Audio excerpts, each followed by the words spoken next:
Brooksaw Antiques here. Today we have this 1971 Hermes 3000 vintage portable typewriter.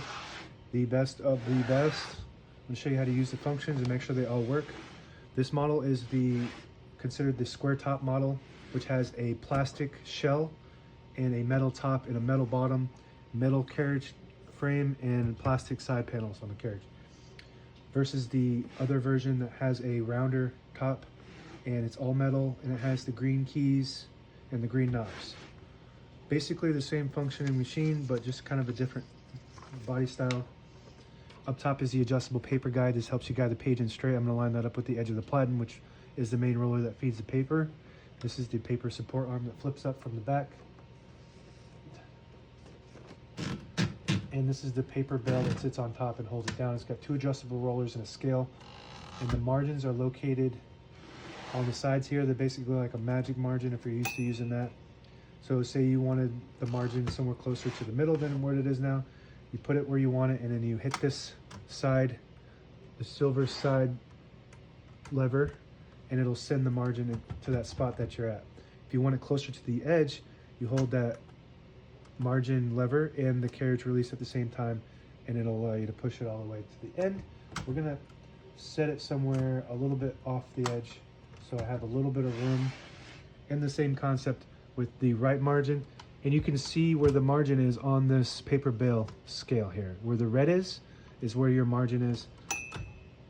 So right now it's right there around 55, and I'm gonna move it all the way to the edge of the paper like this. What I'm doing is I'm holding the carriage release and the paper, or in the margin release at the same time. So I set it to the edge.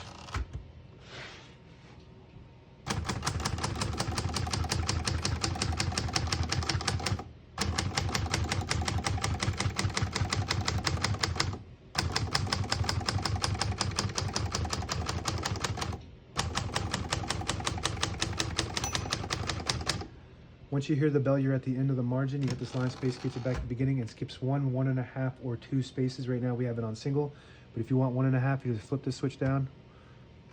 Skips 1.5. Actually, this is 1 and 2 on this one, and then 0, I think. What is that? Oh, it does have. Okay, so it's got a half, 1, 1.5, and 2. So that works good. Each one of those clicks is half the space, so you have to do 2 spaces to get back to the next line. And I'm going to do the next line in red. So I'm going to flip that all the way up to the top. You can see that's got red, yellow, blue, and white. Each one of those will print a different portion of that ribbon, which is a black and red ribbon. So for now, I'm going to print red.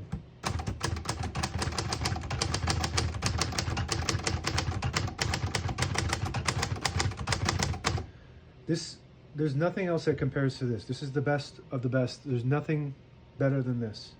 Maybe an electric. I don't work on electrics, but for manual typewriters, this is as good as it gets right here. So let's take a look at that font. It's got regular elite font, so it prints 12 characters per inch, and look how crisp everything looks. There's no half print or anything like that, or just partially printed. Everything comes out super clear. Just everything about this typewriter is awesome. So if you want the best of the best, these sell really fast. It's available right now. So I'm going to do another font. I'm going to do another color. So I'm going to do the yellow, which will print a mixture of the black and red.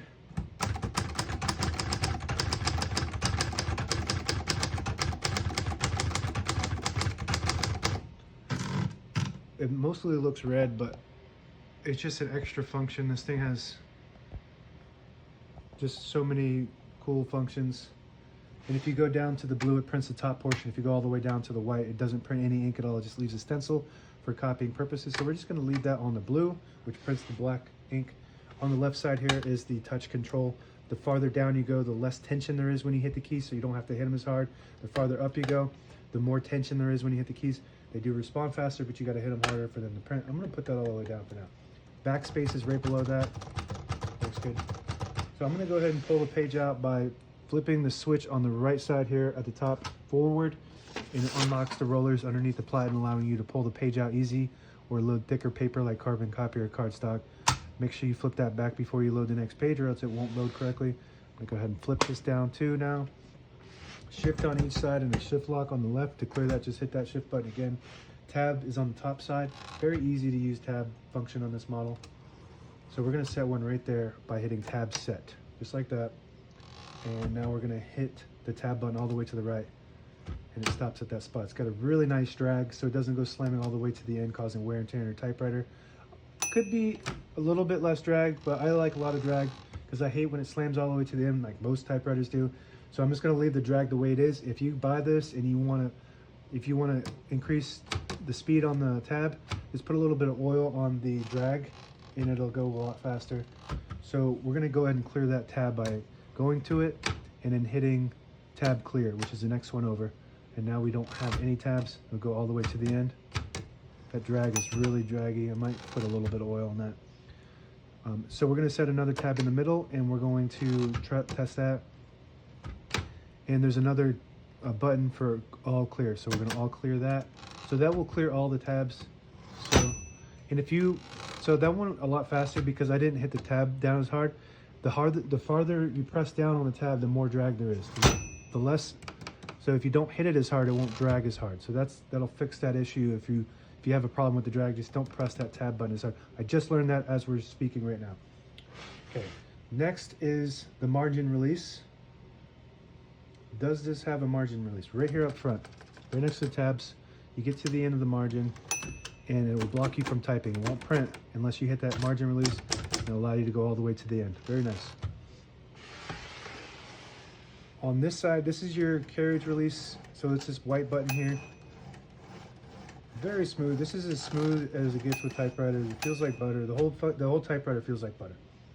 So this is your margin. When you're setting your margin, you don't want to hit that unless you're setting a margin. This is a carriage lock, I believe. I have not tested that. Yep, that'll lock your carriage in the middle. So when you have it in the case, it's not banging around. It has this case lid that snaps on top. I'm not going to put it on right now, but it's got this latch right here is how you open it, and it snaps in. It's got a brush that attaches to the top up here. Okay, and this is your paper support arm that I used earlier, and you just flip that up from the back like this. Very smooth. This is your left carriage release. You just push it in. Right now the carriage is locked. We're going to unlock that by just pushing down on that, I believe. There we go. I think you can just unlock it by moving the carriage. Yeah, you do have to actually manually push that down to unlock that. Carriage release on the left side here. Very smooth. And if you move, I don't know how to do, if you pull this knob out, you can disable the spacing to get to an exact spot on the page. You push it in and you get the clicks. I don't know if you have that on this side. Nope, that knob doesn't pull out. So that's how you do that. You just pull that knob out and it'll disable the spacing. You push it in, you get the clicks. Each one of those clicks is a half a space. And that's it. Best typewriter of all time, now available on eBay or Etsy. Search Brooksaw Antiques.